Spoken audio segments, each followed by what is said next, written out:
The unsinkable Titanic didn't go down peacefully, which made finding its final resting place all the more difficult. The world-famous RMS Titanic sank in 1912, but was only discovered in 1985 on a secret mission. Although people back in the early 1900s had the approximate location of where the Titanic was, they didn't have the right technology to find it. As it went under, the ship sent several CQD signals, standing for "Come Quickly, Distress," to a nearby ship named Carpathia. "Come at once, we have struck a berg. It's a CQD, old man," were some of the final words transmitted from the Marconi wireless on the ship. These Morse code messages were also what made the first research missions to the wreck possible. RMS Carpathia found the lifeboats filled with Titanic survivors, but the world also desperately wanted to see what became of the famous liner. Fast forward to 1953. That's when the first serious attempt to find the Titanic wreck happened. A man named Risdon Beasley tried using a loud eruptive device to locate the ship. It sounds weird, but there's science to back it up. When dynamite goes off, the waves from the detonation hit the bottom of the ocean floor. With the help of sonars, scientists would be able to locate if there was anything solid at the bottom of the ocean. But Beasley had no luck. Another 20 years would pass before oceanographer Robert Ballard would make his attempt to locate the Titanic. Ballard had a bit more luck than Beasley. Over the previous years, underwater technology had gotten more funding and so worked much better. He tried it the first time in 1977. Ballard partnered with the Woods Hole Oceanographic Institution on a mission to map the ocean floor. While the institute hired him to test out their new mapping technology, Ballard's intention was to go a little further and find the Titanic wreck. In the middle of this new technological ship, there was a hole that allowed for a long pipe to be extended into the water just above the ocean floor. Attached to the end of this pipe, Ballard installed a pod with sonars and cameras. They thought they were in for something big, and so they took the ship to sea to run some tests. That's when, on a trial run, adversity struck. The drill pipe broke, sending all of their expensive material to the bottom of the ocean floor, just like the Titanic. When Ballard failed, another important character came into this story, a man named Jack Grimm, an eccentric oil tycoon. Grimm had become famous for trying to find things such as Noah's Ark, the Loch Ness Monster, and Bigfoot. He also tried to prove the hollow Earth theory that says that the interior of Earth is entirely hollow and hosts underground cities and nations. His search consisted of trying to find a large hole on the North Pole and thus venturing inside the hollow Earth. After his attempts failed, he set his eyes on the jewel liner that had sunk, the RMS Titanic. Grimm had the money, but he didn't have the know-how. So, as a billionaire, he made a big donation to Columbia University and asked in return to use some of their equipment. He hired a team of highly qualified scientists to help operate the machinery.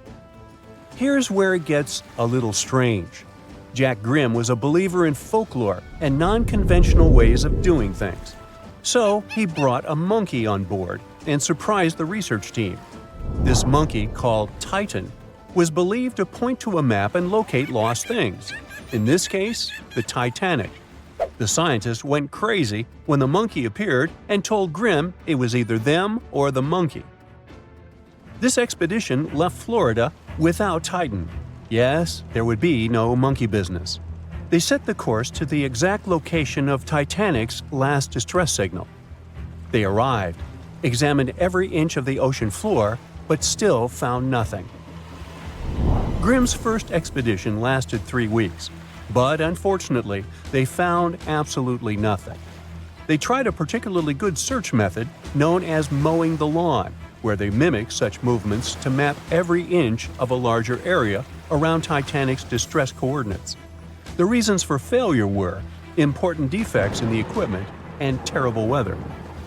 That's when that prior searcher of the lost Titanic came back into the picture, Robert Ballard.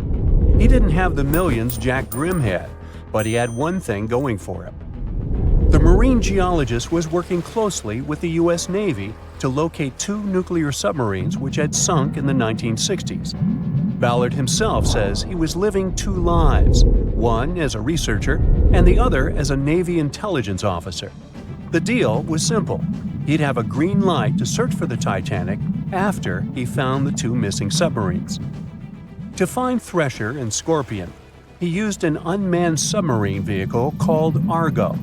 Argo was like a little snow sled. It was attached to a bigger ship that sailed above the water. Argo was connected to the ship by a long cable, and it was piloted by a team on board.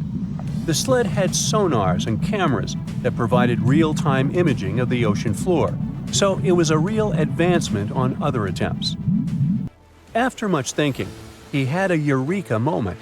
He supposed the force of the wreck should have left a comet trail that led back to the ship. While searching for the Titanic, most people had tried to find the ship itself. But until then, it had been trying to find a needle in a haystack. That's why Ballard's logic was so brilliant. He needed to invert the order. He had another obstacle on his hands: time. He could only look for the ship after finding the lost subs. And by the time that happened, he had 12 days left. He teamed up with another scientist, and they applied the mowing the lawn method to map the ocean bed. Another important piece of information that most researchers left out was that there was a sea current moving south on the day of the disaster. This meant that the debris field should be south of the distress signal coordinates. To save time and resources, he would do a quick reconnaissance of the ocean floor, spacing lines more than 3 miles apart to look for debris fields. He also relied more on the camera visuals than on the sonar signals. His team took turns piloting Argo and watching the video. Days rolled by, with nothing but the empty ocean floor showing up, until the rocks they were used to seeing started to look like man-made debris. Suddenly, there it was, the Titanic's boiler. Ballard was right. The debris field would take them back to the ship. After 73 years of searching, they had finally found the Titanic wreck.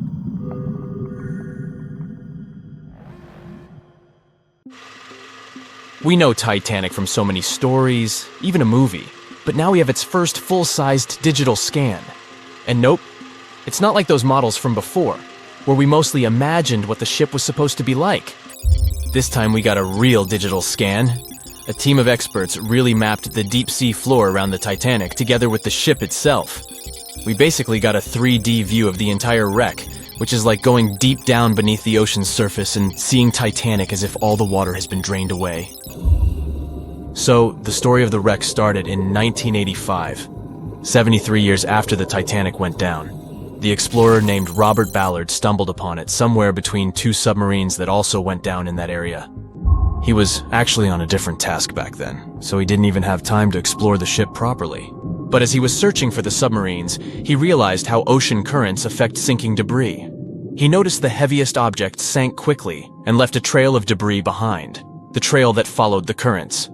Using this knowledge, Ballard made a hypothesis the Titanic had broken in two and left a debris trail as it sank.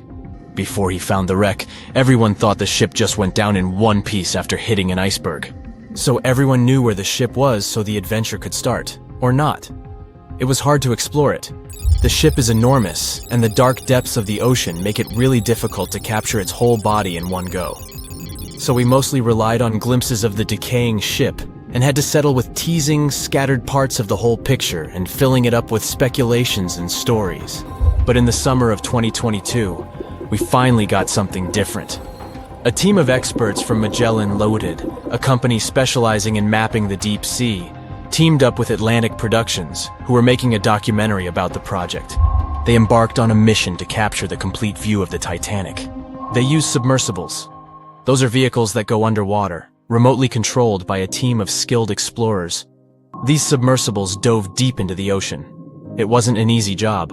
They spent over 200 hours collecting information about the entire length and breadth of the wreck. It was like a real-life treasure hunt. But instead of finding gold and jewels, they took something even more precious. Over 700,000 images of the Titanic from every angle possible. Yup, they took photos of every tiny part of the ship, even the not-so-interesting bits most of us would usually skip. Even mapping the muddy parts was an important part, because it helped fill in the gaps between the more exciting things they discovered. And this was a way for all of us to finally get a detailed 3D reconstruction. Even though it's been more than 100 years, you can still recognize the bow of the Titanic, covered in rust that hangs down like stalactites. On top of the bow is the boat deck, where a big hole gives us a glimpse into the empty space where the grand staircase once stood, like a window into the ship's glamorous past. Its stern is now a wild mess of twisted metal. As the Titanic went down, this part collapsed and spiraled into the seabed. The bow and the stern ended up separated by about 2,600 feet. There's a vast field of debris surrounding this giant, stuck on the seafloor. This debris is like a scattered treasure trove, full of intricate metalwork from the ship, statues, and even unopened champagne bottles. There are also personal belongings that went down together with the ship, like dozens of shoes resting across the seafloor. It was a tough task to do, go down and take all those pictures. It may not sound that hard at first, considering it was the vehicle that really immersed itself into such deep parts of the ocean, not the people. But studying the ocean is hard. We haven't explored, mapped, or even seen over 80% of it. The conditions are harsh, and the pressure becomes more intense the deeper you go. And their vehicle had to dive down to nearly 13,120 feet below the surface.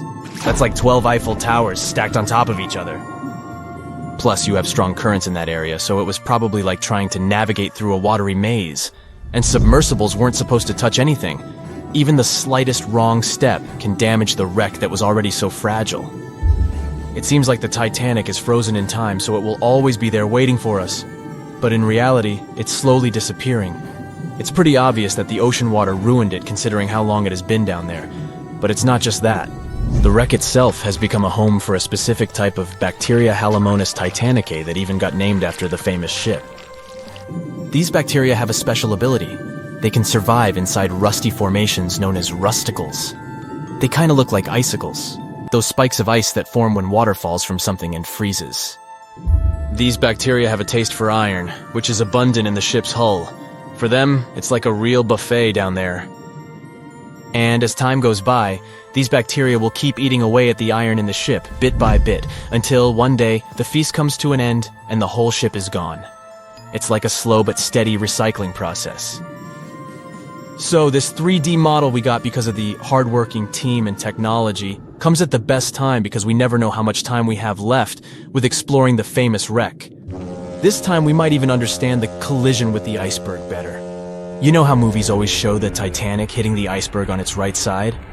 Well, we can't even be certain about that. The scans could help us figure out if the ship actually grounded on the iceberg, like getting stuck on it. We can study the stern and analyze how the Titanic struck the seafloor. That will also help us understand what really happened during the sinking. Maybe we'll get a chance to discover if there was really a strong fire that sealed the fate of the Titanic. One theory says that the coal fire had been raging for a whole 3 weeks before the ship even took its first and last trip. And this could have made its hull weaker, which means most of the work was done. The iceberg just delivered the final blow. If there even was an iceberg, as some people wonder. There's an alternative theory they suggested where the Titanic may have actually hit a hidden mass of pack ice instead of a typical iceberg. Pack ice is made up of large sheets of ice that float near the ocean's surface and can be difficult to spot. They believe this pack ice might have drifted into the Atlantic from the Arctic Ocean. According to one professional mariner, Captain L.M. Collins, that stands up with that idea. If the Titanic had struck a regular iceberg, the ship would have sunk much more quickly than it did. And since the Titanic managed to stay on the surface for a relatively long period of time, less than 3 hours, maybe this was a different type of collision. The mariner also said there are differences in what people said they saw when the Titanic sank. He thinks these differences might be because of optical illusions. In this case, when people were looking at the ocean that night, the way the light was reflecting and the conditions at sea might have made things appear closer or distorted. So when they saw something in the water, it might not have been exactly what they thought it was. Whether it was an iceberg or something else. Binoculars might have helped the crew members to spot the potential danger, but unfortunately, they didn't have any. It appears they were locked inside a cabinet, and no one knew where the key was. Bet you never heard this story about the Titanic. So, this massive luxury ocean liner was heading out of Southampton on its first voyage to New York with over 2,000 passengers and crew on board. I'll spare you the details for now. You know how it all went down. Since there were a lot of things that went wrong during its short lifespan, some couldn't help but wonder, was it really bad luck? Or was there some mysterious force behind the ruckus? Well, for starters, right as it was leaving the harbor, the Titanic nearly crashed into another ship, called the SS New York. How did that happen? Well, 6 tugboats had to pull the massive Titanic into the river to begin its journey. Captain Smith was in charge, but let's be honest, he probably needed a few more cups of coffee before making any big decisions.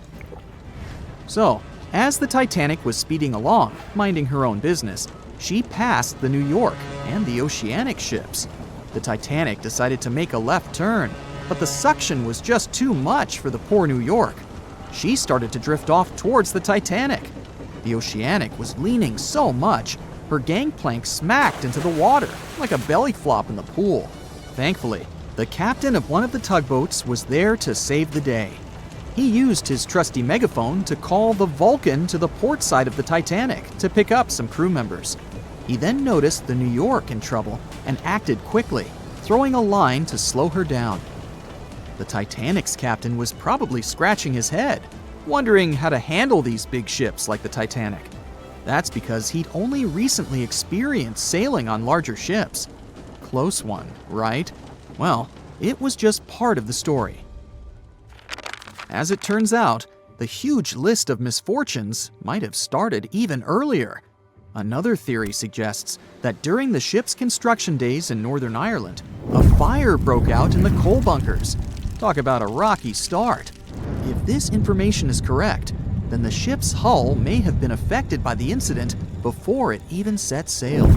Fans of this theory argue that a fire popped up inside one of the Titanic's large coal bunkers and really damaged an important segment of the ship's hull. Some claim there's even photographic evidence to back this up. A bunch of photos documenting how the ship was made and pampered for its maiden voyage were found, and they showed a significant black streak on the outside of the Titanic's hull. Weirdly enough, the streak was really close to where the iceberg hit during that cold April. Now I know what you're thinking. This theory might sound far-fetched, but most of these people have been gathering information about the Titanic for decades, and they're convinced that this is the real deal. They even believe that the fire started way earlier than the day the Titanic set out on its maiden voyage, particularly about 3 weeks prior. Why was this overlooked? Well, because of fear of bad press, mostly. Also, because of all the fuss created around the unsinkable ship, it was important that they stuck to the initial calendar. Of course, not everyone is convinced by this new theory. Some people think it's just another wacky idea to add to the long list of Titanic sensational theories. What if I told you there were even rumors about part of an ancient Egyptian coffin being on board? Could that have had something to do with the disastrous ending of the Titanic? Some truly believe it did. Let me tell you the story about the unlucky mummy. It's a tale that'll give you goosebumps. Back in the 19th century, this ancient Egyptian artifact, a mummy case lid to be exact, was brought over to Europe. And as soon as it arrived, strange things started happening. Now, some of the stories may be a bit exaggerated, but according to journalists, some of them were actually true. The rumors sparked the interest of a British writer who later spent months investigating the mummy case and its alleged related stories. He was planning to write an article debunking the myths, but he found out they were all too real. Unfortunately, he never got to finish his work because he passed away suddenly. Others believed that the mummy case was guarded by Egyptian elementals. They warned others not to mess with the artifact. The mummy case's history is just as spooky. It was found in Egypt and sold to a certain someone conveniently named Mr. W. at a party organized by a well-known English lady. When the mummy case arrived in England, it was given to Mr. W's sister, who immediately suffered from financial losses and other troubles. A photographer who took a picture of the case claimed that he captured a living woman's face on the film. The mummy case eventually ended up in the British Museum, and it's still there today. However, rumors say that it was aboard the Titanic and was responsible for its sinking. But don't believe everything you hear. Some sources claim the mummy case never left the British Museum, and the rumor was started by a journalist named William Stead. He was actually a passenger on the Titanic, and he supposedly told his fellow passengers about the ill-fated mummy before the ship went down. Is that what happens when you tempt fate? Seriously doubt it, but it does make you wonder, doesn't it? It gets even weirder, trust me. About 50 passengers got cold feet before the ship took off, and they refused to board the Titanic at the last minute, even if it meant that they'd lose the cost of the ticket. They just had an extremely bad feeling about the whole deal, and even an Irish astrologer warned against making the voyage on the Titanic. I doubt he saw a big ol' iceberg hidden somewhere in the stars, but it does add up to the mystique surrounding the Titanic. And do you know what's even worse? The fact that the ship's binoculars, which could have helped prevent the iceberg collision, were locked up. Apparently, those binoculars could have been used by lookouts on that fateful night. But guess what? The key was held by David Blair, an officer who was sadly bumped from the crew before the ship's departure. Poor guy. He probably didn't even know what he was holding on to. Now, some historians think that if those binoculars were in use, the iceberg might have been spotted earlier. But hey, let's not point fingers here. Others argue that it wouldn't have made a difference. Who knows? Maybe the lookout was too busy looking at the stars to notice a giant iceberg in front of them. But seriously, what were they thinking? Locking up the binoculars on a ship that big is like forgetting to pack sunscreen for a trip to the beach. Also, the ship might have been going a bit too fast. Now, I know what you're thinking. Why was the captain in such a hurry? Well, apparently, good old Captain Smith was trying to beat his ship's older sibling, the Olympic, in a race to see which ship could cross the Atlantic faster. I guess he had a bit of a sibling rivalry going on or something. But here's the thing. Even though there were warnings about icebergs in the area, the Titanic just kept on chugging along at full speed ahead. I mean, come on, guys, it's not rocket science. If you know there are icebergs around, maybe slow down a little bit, right?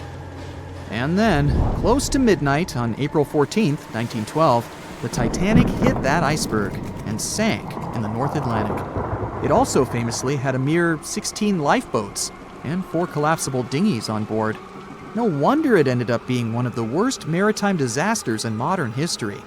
After the whole event, people started believing in life beyond the veil and contacted mediums, hoping for signs from the ones they had lost at sea. Can't say I blame them, though there's no verified story of someone managing to contact a Titanic passenger from the beyond, though. Everyone knows the story of the Titanic, but not many people know that Titanic had 2 sister ships, and that on the night of its sinking, one of them was rushing to help but didn't make it in time. Bad luck seemed to follow the trio of ships, but each one of them had glorious moments that live in the minds of those who sailed in them. Keep on watching to discover a story of awe, ingenuity, and ill fate. And don't forget to click the subscribe button and turn notifications on to join us on the bright side of life. You know how the iceberg hit the Titanic, how the band played to the end, and how the whole tragedy unfolded, but before it happened, it would have seemed an impossibility for such a ship to meet the end it did.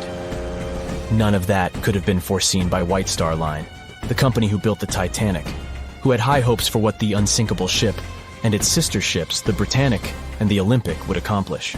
The Olympic was the first of the trio to make sail on June 11th, 1911, heading towards New York. The sheer size of it would wow the crowds.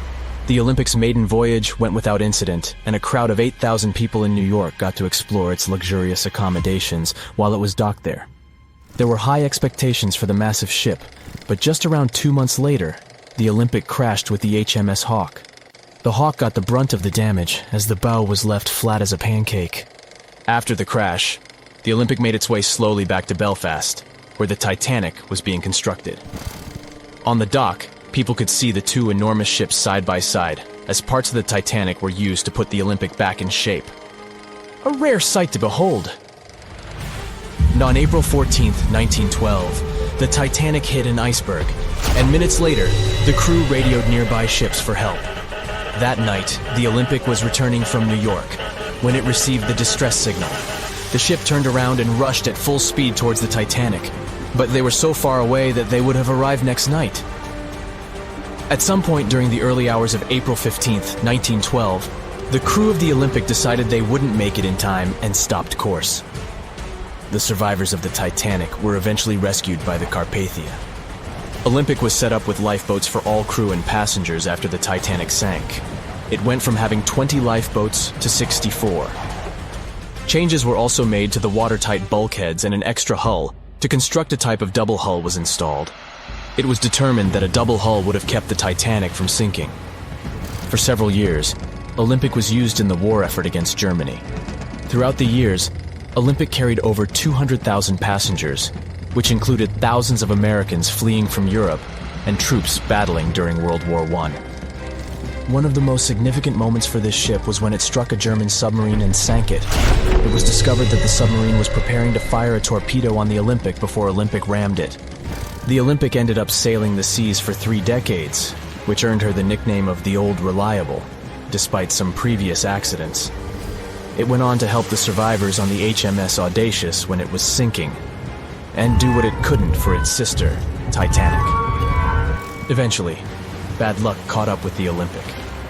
The ship crashed with the Nantucket Lightship, and the crash signaled the beginning of the end. Beaten up, and after years of service, the Olympic was demolished and scrapped for parts. The Old Reliable saw many years of service and thousands of passengers, but the Britannic's journey was shorter-lived. When the Titanic sank, White Star Line was faced with a problem since they already had another enormous ship in the works. White Star Line began construction on the HMHS Britannic on November 30th, 1911, around 4 months before the Titanic sank. Although the Britannic was the youngest of the trio of ships, having been constructed last, it was also the biggest. They intended to name it Gigantic, but after the Titanic's disaster, they changed the name to Britannic, since they considered it to be a lucky name. With the Titanic sinking, the White Star Line underwent rigorous investigation, and many changes were made to the Britannic's design. The Britannic looked very similar to the Titanic, and it had what was at the time the largest marine turbine in the world, able to reach faster speeds than the Olympic. With Titanic's fate fresh in their minds, everything possible was done to ensure the safety of this newer ship. The Britannic was eventually launched on February 26, 1914, almost 2 years after Titanic met its end. After the Titanic's disaster, the White Star Line wanted the Britannic to redeem their name. The Britannic was on its way to becoming a successful ship. It transported passengers for over a year and a half when the British government requisitioned it and turned it into a hospital ship during the beginning of World War I. The ship became an even more impressive sight to look at. It was painted all white, with enormous red crosses on its side to indicate it was a hospital ship. One of the ship's surgeons, Dr. J.T.H. Beaumont, thought of it as the most wonderful hospital ship that ever sailed the seas. It could treat as many as 3,309 patients at once. This is how the Britannic became His Majesty's Hospital Ship, or HMHS Britannic. Though the sight of this magnificent ship must have put a smile on a wounded soldier's face or two, the Britannic didn't operate for long.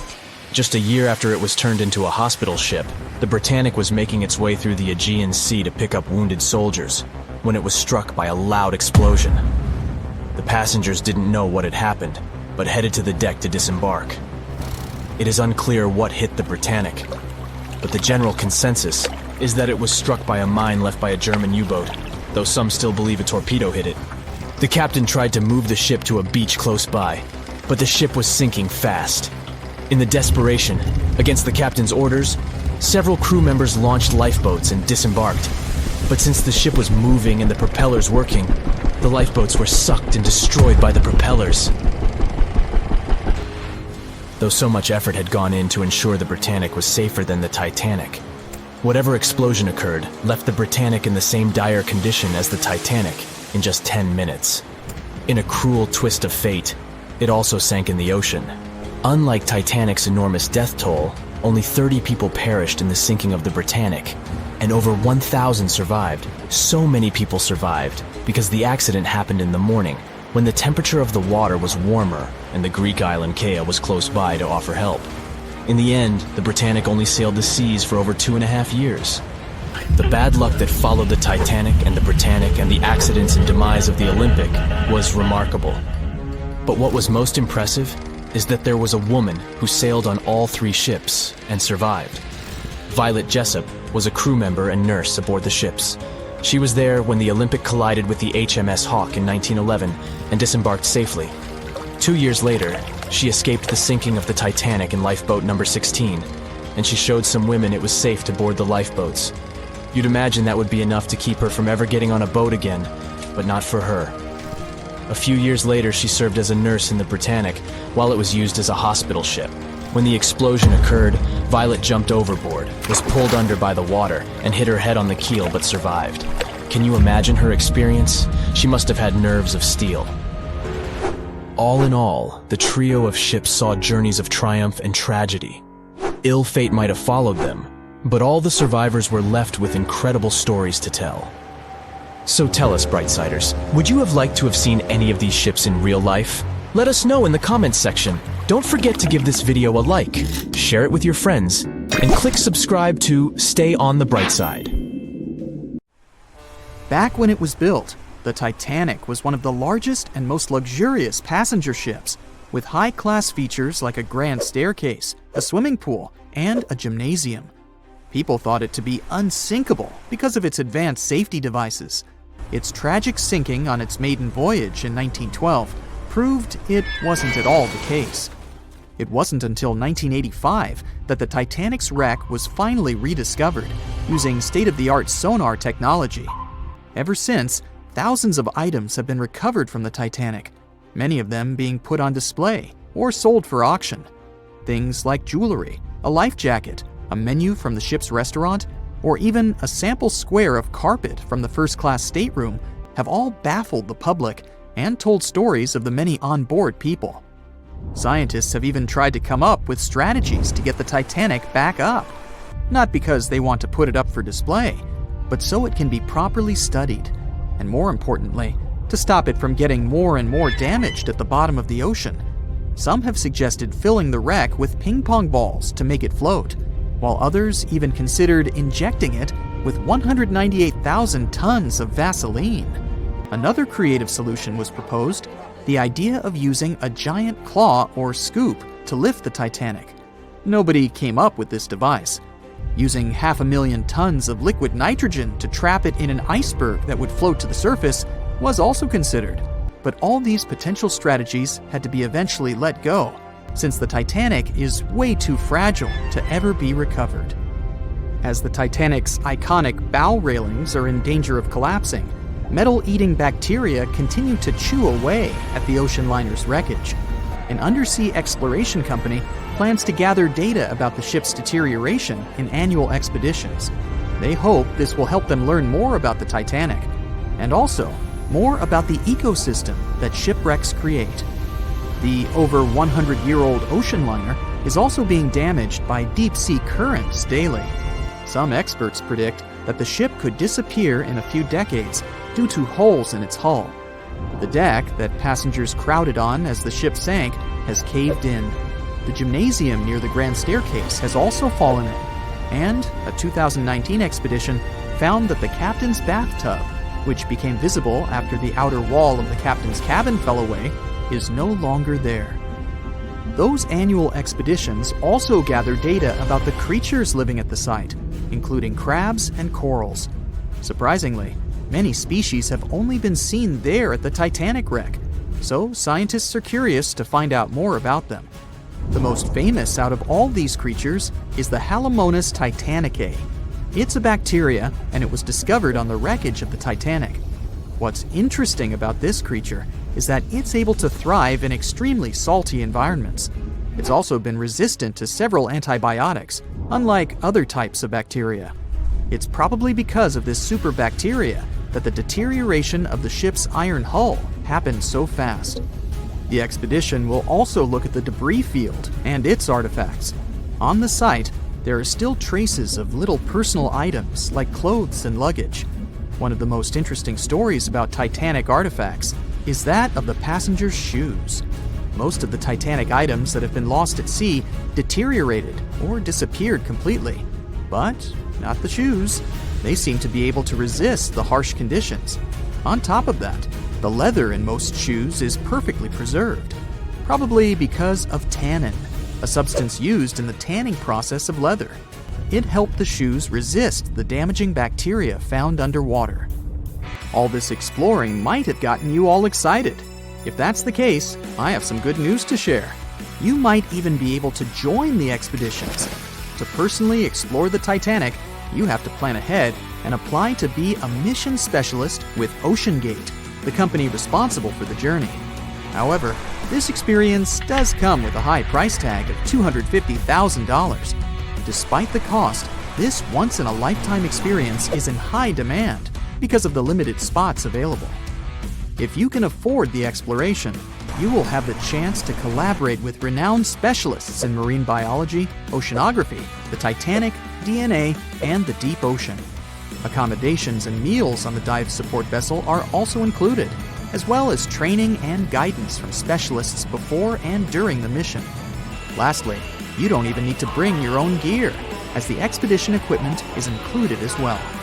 Sure, ships have evolved and modernized over the years, and these days we have technology that is way better than that available on the Titanic.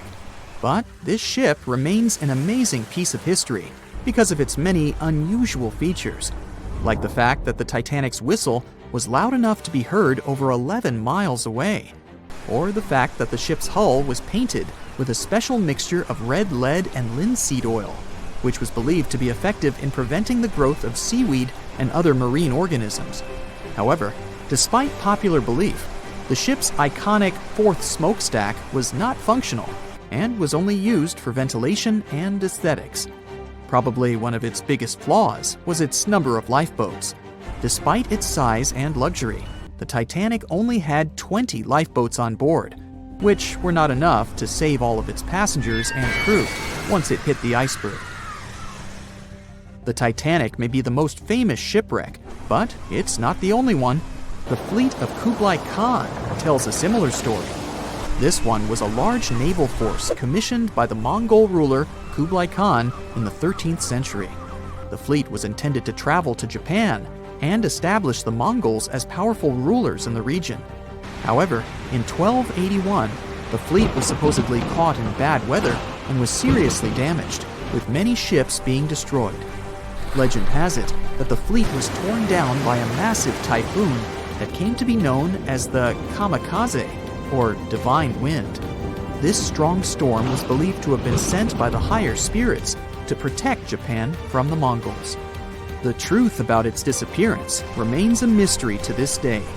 However, the wreckage of the fleet, or parts of it, appears to have been discovered in the 1980s by Asian archaeologists.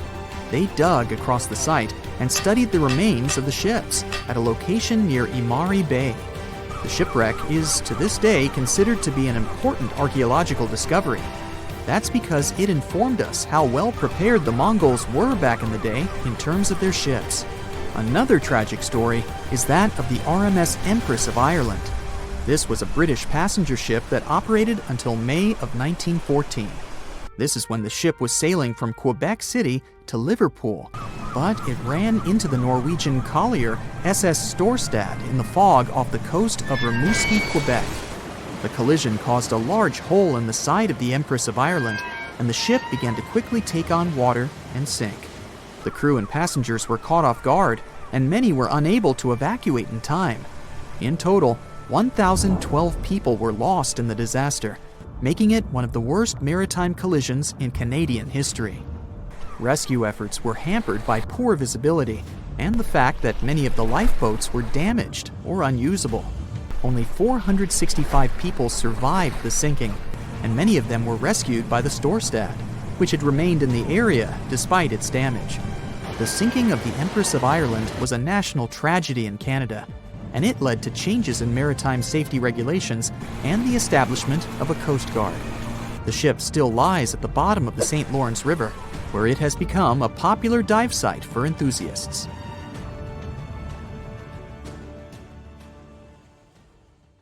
In the Titanic movie, you won't see any fumes above the fourth funnel of the legendary ocean liner, and it's not a mistake.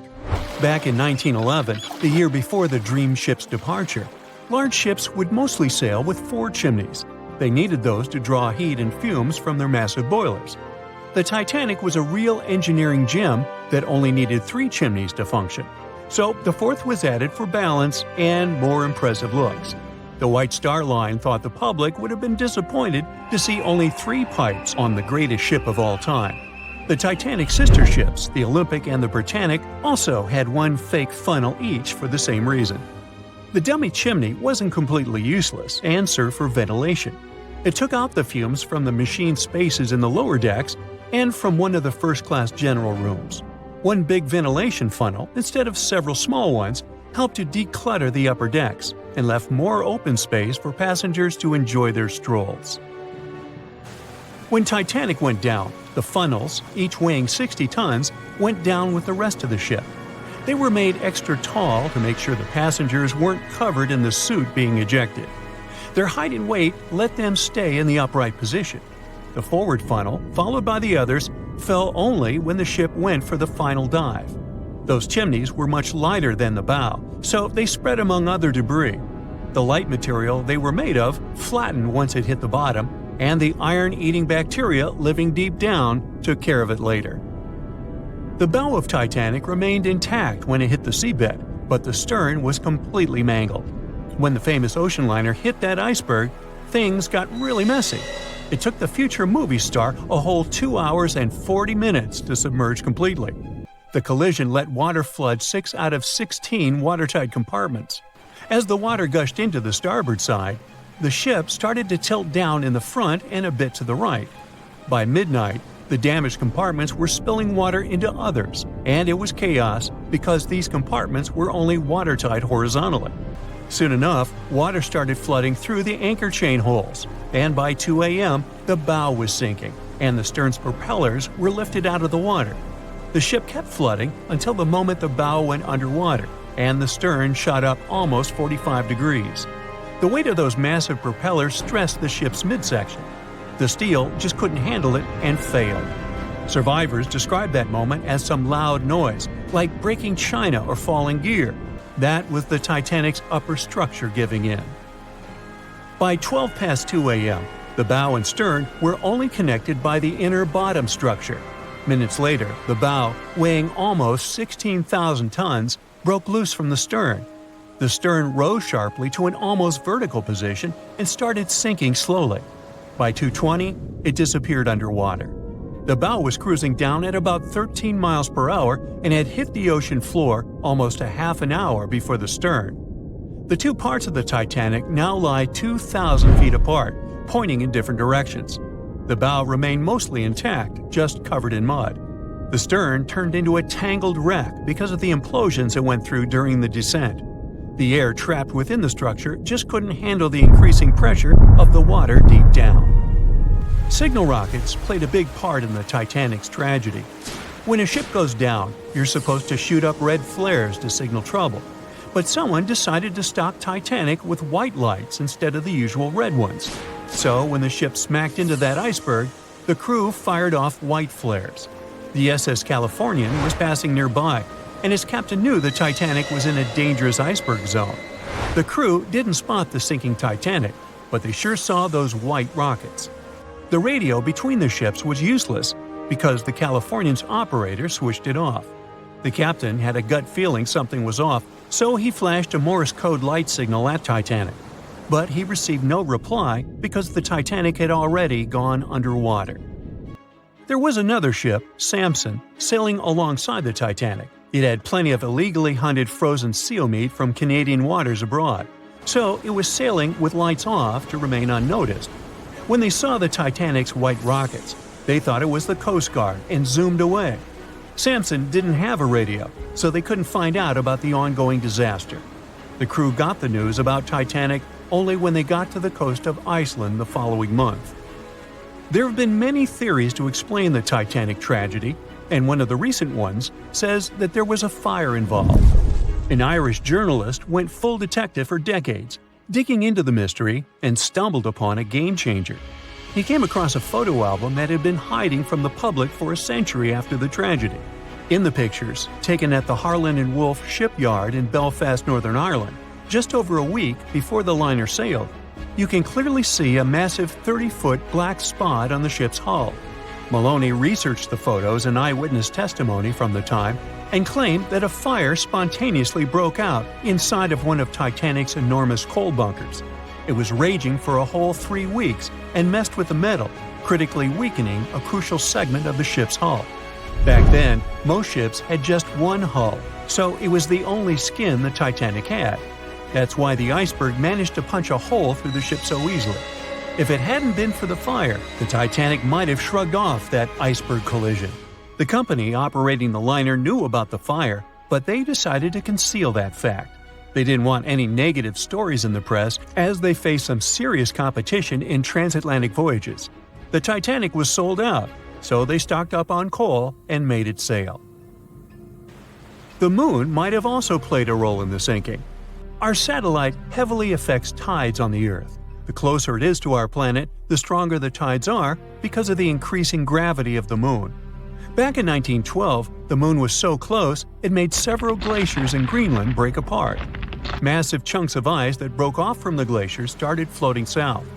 The supermoon event came just 6 minutes after a spring tide. During new and full moons, the alignment of the moon, the Earth, and the Sun makes their combined gravity reach its peak. And the day before, our planet had come the closest to the Sun that year, which made the gravity even stronger. This mixture of events created perfect conditions for one of the most powerful tides in history. It created the perfect conditions for the icebergs breaking off from Greenland's glaciers to move freely. Opponents of this theory say that the difference in tidal force wasn't actually that big, and it couldn't have been the main cause of the sinking. The iceberg tore down the side of the ship, leaving a huge opening in the hull. It wasn't a continuous rip, and damage was caused in several places. Some experts believe the ship would have survived the iceberg if it had hit head-on. The Titanic had watertight compartments designed to prevent flooding in case of a collision. Only the first 3 or 4 of these compartments would have been flooded. This could have helped save a lot of lives. Supporters of this theory put the blame for the disaster on First Officer William Murdoch. Huge, fast-moving ships don't just turn in a matter of seconds like a speeding car. It takes minutes. When Murdoch realized the collision was inevitable, he tried dodging left to avoid a direct hit. But despite his efforts, the ship still collided with the iceberg. You know the rest.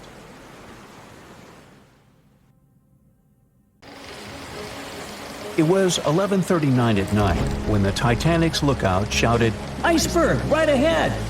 Swift action on the bridge to reduce speed and change the ship's course didn't help, and you already know how the story ends.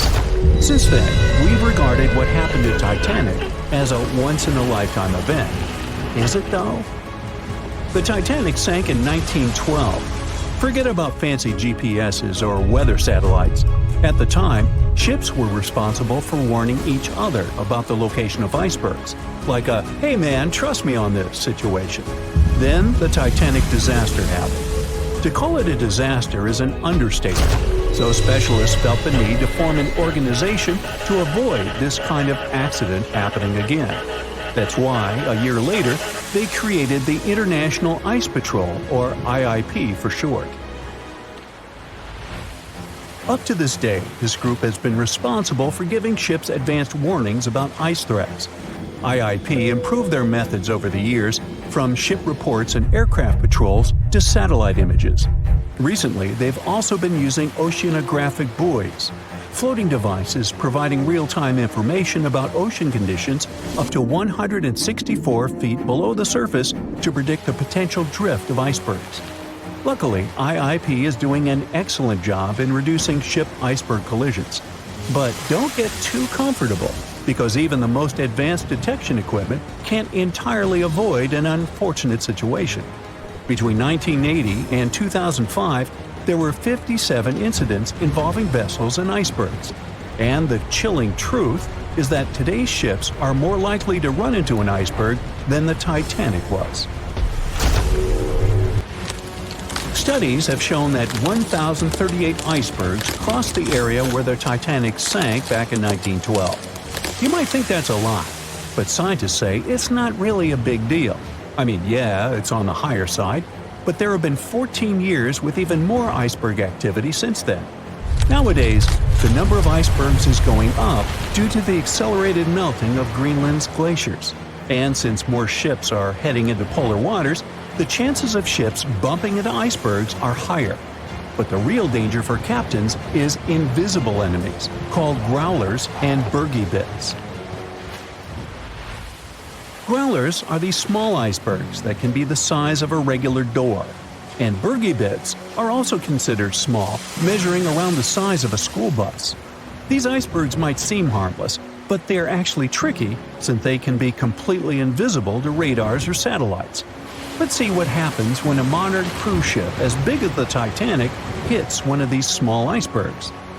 Meet the Norwegian Sun, a luxurious cruise ship like Titanic, as it has the capacity to accommodate 2,400 passengers and more than 900 crew members. On July 2022, this cruise ship was on its way to Hubbard Glacier in Alaska when it found itself in the middle of a dense fog.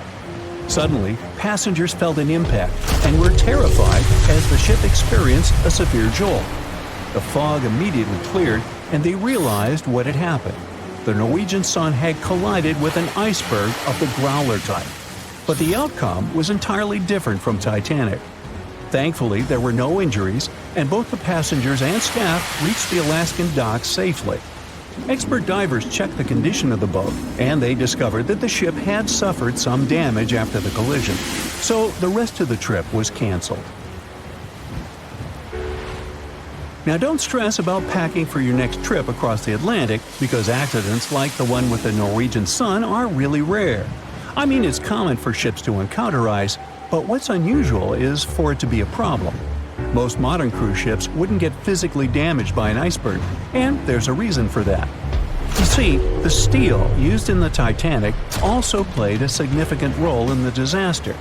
The unsinkable ship, after all, was not so impact-resistant. Back then, the Titanic's hull was constructed using around 2,000 steel plates, which are believed to have been produced in an open hearth furnace. As a result, the steel contained a high concentration of phosphorus, oxygen, and sulfur. High levels of these elements make steel brittle at low temperatures, causing it to fail upon impact. While the steel used on the Titanic was of the highest quality available at the time, it wouldn't meet the safety standards of modern ships, and it was approximately 10 times less safe than what today's vessels use.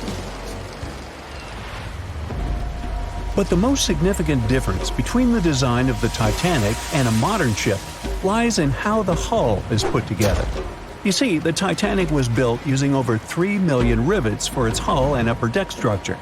So, when it struck the iceberg, the rivets started a chain reaction, causing the entire section of the hull to collapse simultaneously, causing an uncontrollable flood of water. In contrast, modern ships use a method called submerged arc welding, which fuses the edges of metal pieces together, creating a strong and continuous bond. This is safer because if any part of the ship gets damaged, the tear doesn't spread, making things worse. The damage remains contained within that section. Okay, so small icebergs are becoming more common, and vessels have been adapted to deal with them. But there's still one more scenario to consider. What if a huge cruise ship hit an iceberg the size of a 5-story building? Imagine we've just created the world's largest cruise ship on the planet. Let's call it the Bright Seaside. Our floating resort is massive, 4 times the size of the Statue of Liberty. It's longer than the Titanic by 318 feet and carries about 3 times more passengers and crew. And just like the Titanic, our fictional ship can cruise at a top speed of around 23 knots. Now, picture this scenario. The bright seaside is cruising at full speed in freezing waters. It's the middle of the night, and the captain doesn't realize that all the iceberg detecting equipment on board isn't functioning. It stopped working 3 days ago. It's very foggy out there, and the lookout also fails to spot a 45-foot tall iceberg. If that whole situation played out, and the ship smacked into the iceberg head-on, well, it could potentially lead to a sinking. But you can see how unlikely that is, right? That's why experts are quite confident in saying that ice isn't likely to sink modern cruise ships. It's also worth mentioning that safety measures have improved a lot since Titanic. A modern large vessel can take days to sink, which provides enough time to keep everyone safe. Crews are definitely better prepared to handle evacuation procedures, and passengers should also go through safety training before cruising. I know, it is annoying to do that when all you want to do is drink a lemonade or some other beverage by the pool. But, all these safety tips are what saved the MS Explorer from becoming a modern Titanic. You see, back in 2007, all 154 people on board this Antarctic cruise ship managed to get into lifeboats after the ship hit an iceberg. Now imagine their panic as they waited for help for 4 hours. The crew did an excellent job in keeping everybody safe, no doubt. But a report that came out 2 years later said that the MS Explorer accident had happened because of the inexperience of the captain, who had pushed the ship too fast into a wall of ice in the freezing waters of Antarctica. That means that no matter how much tech a ship's got or how fancy its materials are, if you've got a careless captain and a crew that doesn't know how to handle an iceberg hit, yep, a disaster similar to Titanic could happen again. But hey, you shouldn't stress over it. Trust the professionals and keep in mind the odds.